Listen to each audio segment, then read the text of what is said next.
রয়েছে। আমরা এক্ষুনি যেটা বললাম ভূত্বক বা ক্রাস্টের দুটো উপস্তর রয়েছে, একটা হচ্ছে সিয়াল, একটা হচ্ছে সীমা। ঠিক তেমনি ভাবে ম্যান্টেল আর বা গুরুমণ্ডল যেটা আমাদের রয়েছে, ঠিক ক্রাস্টের নিচের যে স্তরটা ম্যান্টেল বা গুরুমণ্ডল, সেটারও দুখানা কিন্তু ভাগ রয়েছে।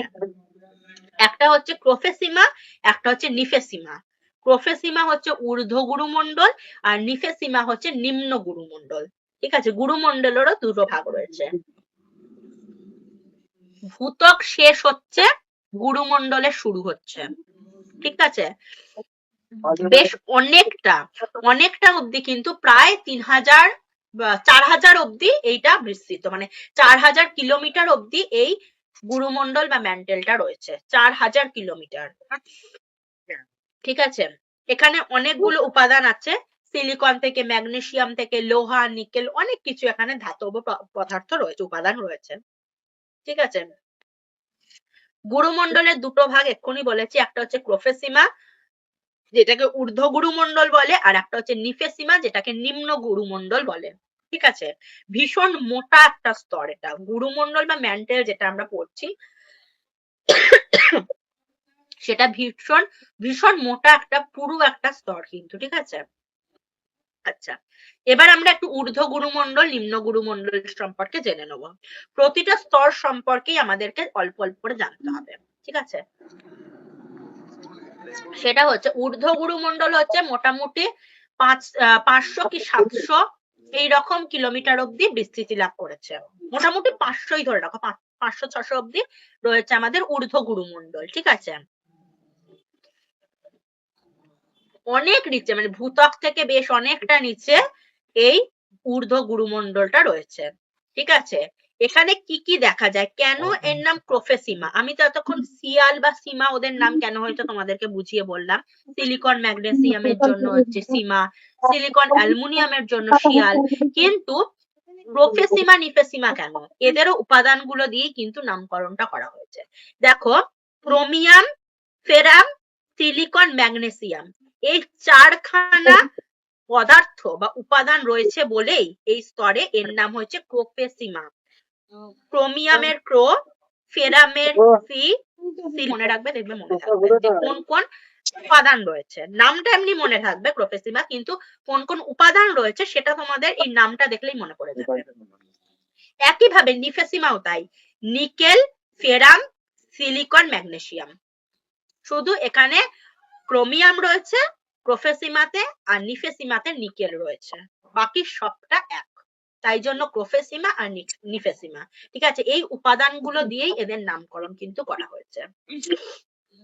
ঠিক আছে, এটা হচ্ছে গুরুমণ্ডলের যে উপরের অংশটা আমরা দেখতে পাই, সেটা হচ্ছে ঊর্ধ্ব গুরুমণ্ডল বা প্রোফেসিমা। আর অ্যাসথেনোস্ফিয়ার, আমি এক্ষুনি বললাম না গুরুমণ্ডলের ওখানে অ্যাসথেনোস্ফিয়ার রয়েছে যেখানে প্লেটগুলো ভাসমান অবস্থায় থাকে,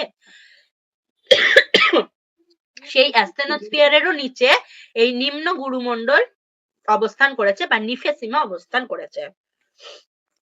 ঠিক আছে, এটা কিন্তু মোটামুটি 3000 কিলোমিটার অব্দি রয়েছে। নিফেসিমা হচ্ছে 3000 কিলোমিটার অব্দি রয়েছে, মিনিমাম ওই 600-700 থেকে শুরু করে 3000। আচ্ছা, তাহলে প্রোফেসিমা নিফেসিমা সম্পর্কেও আমরা জানলাম, মানে এটা গুরুমণ্ডল সম্পর্কে আমরা পুরোটা জানলাম।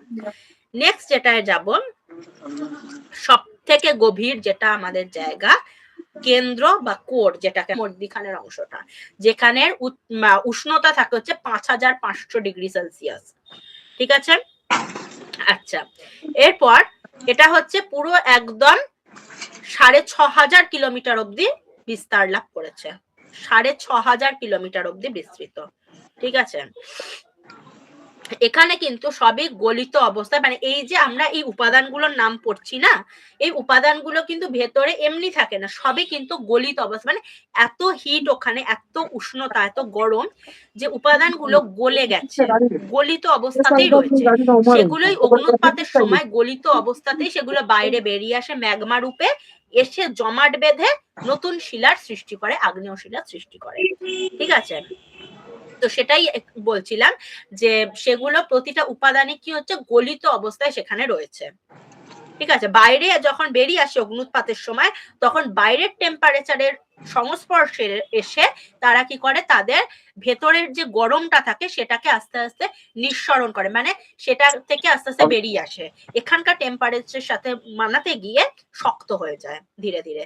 এইভাবেই কিন্তু ব্যাসল্ট শিলার সৃষ্টি হয়। আগ্নেয় শিলা, আগের দিন আমি তোমাদেরকে বলেছিলাম আগের ক্লাসে যে আগ্নেয় শিলার একটা উদাহরণ হচ্ছে ব্যাসল্ট। ব্যাসল্ট শিলা সৃষ্টি হয় একদম এইভাবেই। ঠিক আছে, ভেতর থেকে বেরিয়ে আসছে ম্যাগমাটা, বাইরে বেরিয়ে এলে ম্যাগমা হয়ে যাচ্ছে, সেটাকে আমরা ম্যাগমা বলি, যেটা বাইরে বেরিয়ে আসে ভেতর থেকে। সেই ম্যাগমাটা আস্তে আস্তে তাপ মানে তাপ ছাড়তে ছাড়তে শক্ত হয়ে ব্যাসল্টে পরিণত হচ্ছে। ঠিক আছে, যাই হোক, তো গলিত অবস্থায় রয়েছে, ভীষণ গরম। এই কেন্দ্রে রয়েছে দু ধরনের উপাদান, একটা হচ্ছে নিকেল, একটা হচ্ছে ফেরাম। এই জন্য একে নিফে বলা হয়। তাহলে ভালো করে দেখো, প্রতিটা স্তরের কিন্তু আলাদা আলাদা নাম আছে। কেন? কারণ সেখানে আলাদা আলাদা উপাদান রয়েছে, তাই সেলসিয়াস। ঠিক আছে, এইবার এখানেই শেষ নয়, আমরা সবারই একটা করে উপস্তর দেখেছি, এরও কিন্তু একটা ক্লাসিফিকেশন রয়েছে। একেও দুটো ভাগে ভাগ করা যায়, একটা হচ্ছে বহিঃকেন্দ্র, একটা হচ্ছে অন্তঃকেন্দ্র। একটা হচ্ছে আউটার কোর, মানে কেন্দ্রর উপরের অংশটা হচ্ছে আউটার কোর, ভেতরের আবার যে অংশটা আছে সেটা হচ্ছে ইনার কোর। সবার কিন্তু আলাদা আলাদা ভাগ রয়েছে, এই ভাগগুলোকে মাথায় রাখবে, কোনটার ভাগ কি, খুব ইম্পর্টেন্ট, কিন্তু এটা গুলিয়ে গেলে পুরো জিনিসটাই গুলিয়ে যাবে। ঠিক আছে, এবার বহিঃকেন্দ্রমণ্ডল অন্তঃকেন্দ্রমণ্ডল সম্পর্কে আমরা একটু পড়বো। সেটা কি, বাইরের যে আমি এক্ষুনি বললাম কেন্দ্র মোটামুটি 6500 কিলোমিটার অব্দি থাকে। ঠিক আছে, এইবার আমাদের যেখান থেকে শুরু হচ্ছে কেন্দ্র, মানে ধরো 3000 বা 2900 কিলোমিটার থেকে যে আমাদের কেন্দ্র শুরু হচ্ছে, সেই 2900 কিলোমিটার থেকে মোটামুটি 5000 অব্দি আমাদের বহিঃকেন্দ্রমণ্ডল থাকে। 5000-এর পর থেকে যে 6500 কিলোমিটারটা পড়ে আছে, সেখানে যেটা অবস্থান করে সেটাকে আমরা বলি অন্তঃকেন্দ্রমণ্ডল। ঠিক আছে,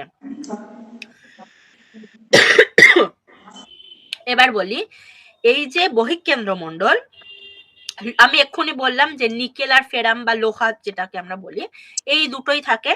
একই রকম ভাবে বহিঃকেন্দ্রমণ্ডলেও কিন্তু এই দুটো পদার্থই থাকে। এগুলো কিন্তু মানে একদম গলিত অবস্থায় রয়েছে, ভীষণ পরিমাণে গলিত, মানে কি একটা থকথকে অবস্থায় রয়েছে। ঠিক আছে, অর্ধ তরল বা অর্ধ কঠিন বলতে পারো, যেটাকে আমরা একদম তরলও বলা চলে না, বা একদম কঠিনও বলা চলে না। ঠিক আছে, একটা থকথকে অবস্থায় রয়েছে জিনিসটা, যেটাকে সান্দ্র অবস্থা বলা হয়। ঠিক আছে, না তরল না কঠিন, সেই অবস্থাটাকে আমরা সান্দ্র অবস্থা বলে থাকি। তো সেই রকম অবস্থায় রয়েছে, ভীষণ একটা উত্তপ্ত জায়গা, ভীষণ উষ্ণতা। ঠিক আছে, আর নেক্সট যেটা, সেটা হচ্ছে অন্তঃকেন্দ্র। অন্তঃকেন্দ্র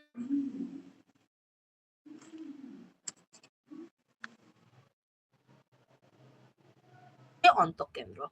ঠিক আছে, 5500 ডিগ্রি সেলসিয়াস, এই অন্তঃকেন্দ্রের সেলসিয়াস হচ্ছে 5500 ডিগ্রি সেলসিয়াস, মানে উষ্ণতা। মানে বহিঃকেন্দ্র মণ্ডলের থেকেও একটা গরম জায়গা হচ্ছে অন্তঃকেন্দ্র। সব থেকে গরম জায়গা যদি বলে তাহলে সেটা অন্তঃকেন্দ্র মণ্ডল। ঠিক আছে, ভীষণ পরিমাণে উষ্ণতা থাকে। আর হচ্ছে কি, এখানে মানে এত প্রচন্ড তাপ, প্রচন্ড চাপের জন্য সব পদার্থগুলো কঠিন হয়ে গেছে। মানে তাপ তো রয়েছে, ভীষণ উষ্ণতা, তার সাথে পারিপার্শ্বিক চাপ, প্রেসার, সেগুলোর জন্য সেই জিনিসগুলো কি সান্দ্র থেকে আস্তে আস্তে কঠিনে রূপান্তরিত হয়ে গেছে। ঠিক আছে, এটা হচ্ছে অন্তঃকেন্দ্র মণ্ডলের একটা বৈশিষ্ট্য, খুব ইম্পর্টেন্ট। এখান থেকে যেগুলো পড়বে তোমরা ভালো করে বুঝে নাও, সেটা হচ্ছে কার উষ্ণতা কিরকম, কোন পদার্থ রয়েছে কোথায়, বা উপাদান রয়েছে, যেগুলো আমি এক্ষুনি বলছিলাম, কোথায় নিকেল আছে, কোথায় ফেরাম আছে, কোথায় ম্যাগনেসিয়াম আছে, কোথায় সিলিকন আছে, এই জিনিসগুলো একটু ভালো করে পড়তে হবে। আর যেটা পড়তে হবে সেটা হচ্ছে উপস্তরগুলো, ভূত্বকের কোন দুটো, সিয়াল সীমা, আবার গুরুমণ্ডলের কোন দুটো, ক্রোফেসিমা নিফেসিমা, আবার কোরের কোন দুটো, বহিঃকেন্দ্র অন্তঃকেন্দ্র। তো এই জিনিসগুলো মাথায় রাখতে হবে, কার উপস্তর কোনটা, এটা গুলিয়ে গেলে কিন্তু পুরো জিনিসটাই ঘেঁটে যাবে। কারণ এগুলো যদি মনে রাখতে পারো, কোশ্চেন এখান থেকেই আসবে ঘুরিয়ে ফিরিয়ে, তাই এগুলো মনে রাখাটা খুব জরুরি। ঠিক আছে, আচ্ছা, এটা ছাড়াও তোমাদের যেটা পড়তে হবে সেটা হচ্ছে বিযুক্তি রেখা বা ডিসকন্টিনিউইটি। ডিসকন্টিনিউইটি কি জিনিসটা আমি বলি। ধরো দুটো আমরা দেখলাম, এখানে অনেকগুলো স্তরকে দেখলাম, একটা স্তরের থেকে আরেকটা স্তরকে আমরা যেরকম দুটো আমরা যখন ভারত পড়ছিলাম, একটা রাজ্যের সাথে আরেকটা রাজ্যের যে সীমানা, একটা দেশের সাথে আরেকটা দেশের যে সীমানা, এগুলো তো ডিফারেন্ট ডিফারেন্ট নাম আমরা দেখেছি। যেমন তোমরা বললে ম্যাকমোহন লাইন, ডুরান্ড লাইন, এইরকম যেমন লাইন আছে আমাদের বাইরে, রাজ্যের মধ্যে রয়েছে, দেশের মধ্যে রয়েছে, ঠিক তেমনি ভাবে পৃথিবীর ভেতরেও এই যে প্রতিটা স্তর রয়েছে বা উপস্তর রয়েছে, তাদের মধ্যেও এরকম কিছু লাইন রয়েছে বা বিযুক্তি রেখা রয়েছে। ঠিক আছে, তার আলাদা আলাদা নাম রয়েছে। কিরকম দেখো, বহিঃকেন্দ্র আর অন্তঃকেন্দ্র, যে দুটো কোথায় আমরা দেখতে পেয়েছি, কেন্দ্র বা কোরে, সেই তাদের মধ্যে যে বিযুক্তি রেখা রয়েছে সেটা হচ্ছে লেম্যান বিযুক্তি রেখা। খুব ইম্পর্টেন্ট এই বিযুক্তি রেখাগুলো। লেম্যান বিযুক্তি রেখা কোন দুটির মধ্যে অবস্থান করেছে, দিতেই পারে বহিঃকেন্দ্র মন্ডল, অন্তঃকেন্দ্র মন্ডল, নাকি সিয়াল সীমা, নাকি তোমার গুরুমন্ডল কেন্দ্র, এই রকম নানা রকম ভাবে ঘুরিয়ে ফিরিয়ে কিন্তু কোশ্চেন আসবে। তাহলে লেম্যান বিযুক্তি রেখা যেটা, সেটা রয়েছে বহিঃকেন্দ্র মন্ডল, অন্তঃকেন্দ্র মন্ডলের মধ্যে। ঠিক আছে, আচ্ছা, মহাদেশীয় ভূত্বক আর মহাসাগরীয় ভূত্বক কোন দুটো বলতো, শিয়াল আর সীমা, এই দুটোর মধ্যে রয়েছে কনরাড বিযুক্তি। শিয়াল আর সীমার মধ্যে রয়েছে কনরাড বিযুক্তি, বা মহাদেশীয় ভূত্বক, মহাসাগরীয় ভূত্বক, এই দুটির মধ্যে রয়েছে কনরাড বিযুক্তি। মহাসাগরীয় ভূত্বক, মহাদেশীয় ভূত্বক যাই বলুক না কেন, এই দুটোই কিন্তু শিয়াল সীমা। গুলিয়ে ফেলো না যে মহাদেশীয় মহাসাগরীয় তো পড়িনি আমরা, ওটাই হচ্ছে শিয়াল আর সীমা। ঠিক আছে, আচ্ছা, ভূত্বক মানে ক্রাস্ট, যেটা আমরা পড়লাম প্রথমেই, যেটার উপর আমরা হাঁটা চলা করছি, পাহাড় পর্বত নদী সব রয়েছে ভূত্বক। সেই ভূত্বক আর গুরুমন্ডল, তার মাঝের যে বিযুক্তি রেখা রয়েছে সেটা হচ্ছে মোহরোভেসিক ডিসকন্টিনিউইটি। ঠিক আছে, গুরুমন্ডল আর ভূত্বকের মধ্যে রয়েছে যেটা। আচ্ছা, নেক্সট হচ্ছে ক্রোফেসিমা নিফেসিমা, যেটা গুরুমন্ডলের দুটো ভাগ আমরা পড়েছিলাম। ঠিক আছে, একটা হচ্ছে ক্রোফেসিমা, একটা হচ্ছে নিফেসিমা, একটা ঊর্ধ্ব গুরুমন্ডল, একটা নিম্ন গুরুমন্ডল। ঠিক আছে, মনে আছে নিশ্চয়ই, এক্ষুনি পড়ছি।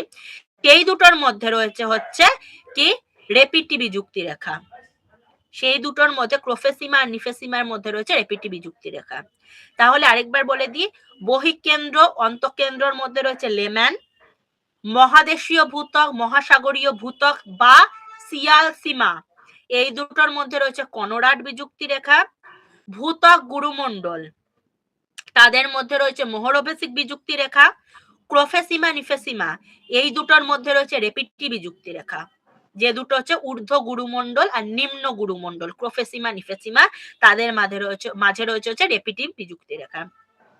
আচ্ছা, আর একটা সেটা হচ্ছে গুরুমন্ডল আর কেন্দ্র, গুরুমন্ডল আর কেন্দ্র, কোর।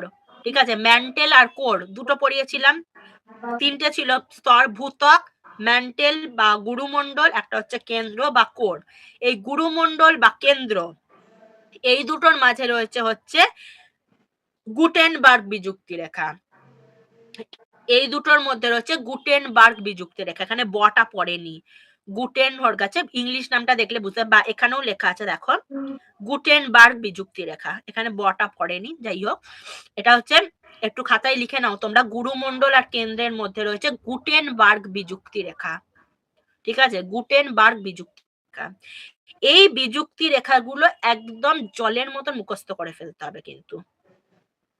ঠিক আছে, এইটা ভালো করে তোমাদেরকে রেডি করতে হবে। এই বিযুক্তি রেখাগুলো সব থেকে, এই পুরো যে আমি অন্দরমহলটা বা অন্তর্ভাগটা পড়ালাম, তাদের মধ্যে বিযুক্তি রেখাগুলো সব থেকে বেশি ইম্পর্টেন্ট, আসবেই এখান থেকে একটা কোশ্চেন।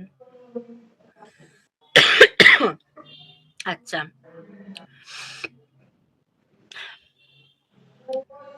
এবার এখানে আমি কিছু জিনিস তোমাদেরকে দিয়েছি, সেটা হচ্ছে স্তর বিন্যাস আর বিযুক্তি রেখা কোনটা কার মধ্যে রয়েছে, কোন স্তরটায় কি রয়েছে, কারণ এটা একদম ইজিলি তোমরা মাথায় রাখতে পারবে পরীক্ষার আগে দেখে যাওয়ার জন্য। যেটা আমি বলি, মহাদেশীয় ভূত্বক, মহাসাগরীয় ভূত্বক, সিয়াল সীমা কোন দুটো দিয়ে গঠিত, সিলিকন অ্যালুমিনিয়াম, সিলিকন ম্যাগনেসিয়াম।